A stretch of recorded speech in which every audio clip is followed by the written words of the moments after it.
dia macam buat bentuk tu. Bahasa Inggeris lagi ni. Bahasa Inggeris. Masuk lagi dalam. Okey, buka masa start. Okey. Kata dia. Kata dia. Masuk. Diam.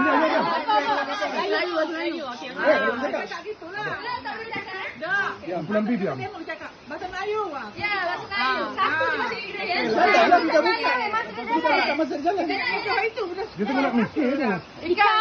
Ikan berenang. Dia dengan ikan tak boleh lari. Diamlah. Menyusup. Ikan. Ular. Dah ikan ular. Janganlah berenang. Ikan paus. Buaya. Ular. Biawak. Cicak. Apa benda tu? Gelosor. Selam. Okey, kata perkataan. Perkataan kedua apa? Belai lah hak di tu. Sabar. Cukup kata. Dua ke tiga lah yang pertama. Okey, yang pertama. Menyeberangi. Bunyi dia. Bunyi tak boleh. Buat saya bunyi dia. Pating. Dua ekor.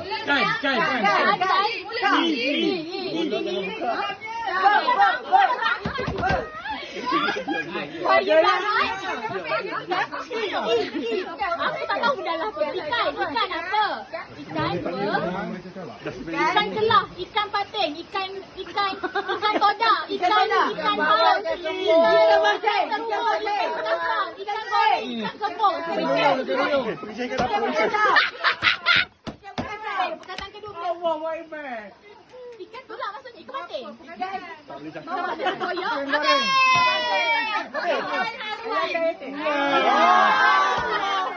Oh, ikan tu dah betul dah.